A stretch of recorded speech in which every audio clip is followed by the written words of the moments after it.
Social media पर ना पिछले कुछ दिनों से एक खबर आग की तरह फैल रही है और इसने डोरेमोन के हर फैन का दिल तोड़ दिया है। खबर ये है कि डोरेमोन बंद हो रहा है, हमेशा के लिए। अगर आपका भी दिल डूबा ये सुनकर तो चिंता मत कीजिए।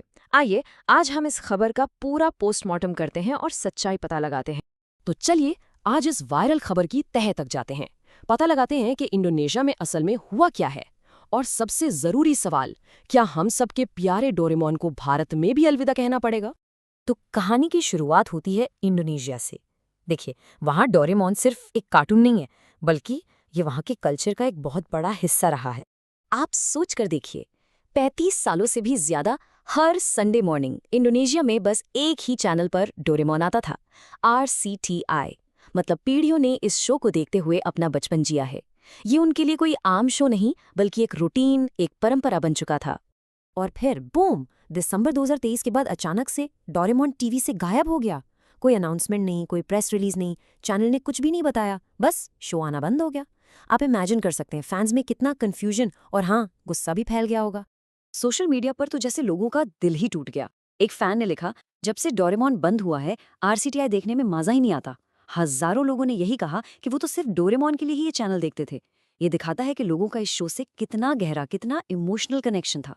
लेकिन जो खबरें हेडलाइंस में चल रही हैं ना, वो आधी अधूरी सच्चाई हैं। इस कहानी में एक बहुत बड़ा ट्विस्ट है दोस्तों। तो क्या इंडोनेशिया में डोरेमोन का सफ़र सच में ख़त्म हो गया है? क्या फैंस को अब कभी डोरेमोन देखने को नहीं मिलेगा? इसका जवाब है नहीं। कहानी में अभी और भी बहुत कुछ बाकी है। तो यहाँ आता है सबसे बड़ा ट्विस्ट। इंडोनेशिया में जो सुनियो के वॉइस एक्टर है ना, उन्होंने आगे आकर सब कुछ क्लियर किया। उन्होंने बताया कि रिलैक्स, डोरेमोन कैंसिल नहीं हुआ है। ये तो बस एक सिंपल बिजनेस डील है। एक टीवी चैनल से ब्रॉडकास्टिंग राइट्स खत्म हुए और दूसरे टीवी चैनल ने वो राइट्स खरीद लिए। मतलब साफ है, डोरेमोन इंडोनेशिया से कहीं नहीं गया है, बस उसका घर बदल गया है, चैनल बदल गया। तो सबसे जरूरी बात यह है कि डोरेमोन फ्रेंचाइज कहीं नहीं जा रही। सच तो यह है कि ये पहले से कई ज्यादा स्ट्रांग है। जरा इस टाइमलाइन पर नजर डालिए। 1969 में एक मांगा के तौर पर शुरू होकर आज तक डोरेमोन दुनिया भर में लोगों के दिलों पर राज कर रहा है। ये कोई छोटा मोटा शो नहीं है, ये एक ग्लोबल लेगेसी है। और ये सिर्फ पास्ट की बात नहीं है।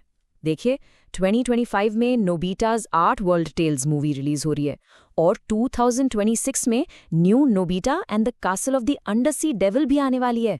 और हाँ, इसका टीवी शो तो 1979 से नॉन स्टॉप चल ही रहा है। तो साफ है, डोरेमोन का फ्यूचर एकदम ब्राइट है। चलिए अब आते हैं उस सवाल पर जो हम सबके मन में है। इंडोनेशिया वाली खबर सुनकर इंडियन फैंस डर गए हैं। क्या भारत में भी ऐसा कुछ हो सकता है? रेडिट पर एक इंडियन फैन ने लिखा, ये सुनकर बहुत दुख हुआ। उम्मीद है भारत में ऐसा कभी ना हो।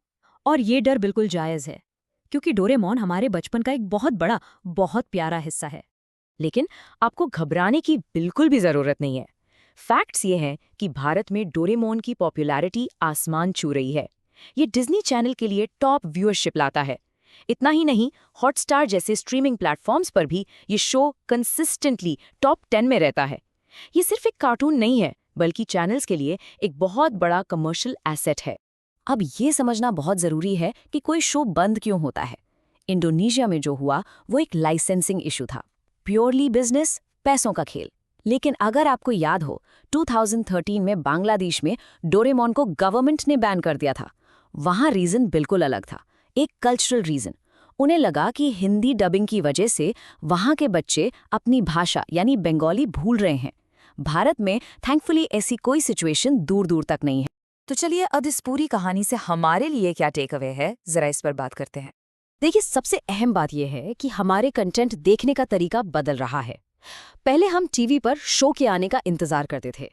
अब हम हॉटस्टार, नेटफ्लिक्स, प्राइम जैसे OTT प्लेटफॉर्म्स पर अपनी मर्जी से कभी भी कुछ भी देख लेते हैं। तो हो सकता है टीवी चैनल्स बदल जाएं, लेकिन कंटेंट हमेशा जिंदा रहेगा, बस उसका प्लेटफॉर्म बदलता रहेगा। तो आखिर में एक सवाल मैं आपके लिए छोड़ जाती हूँ।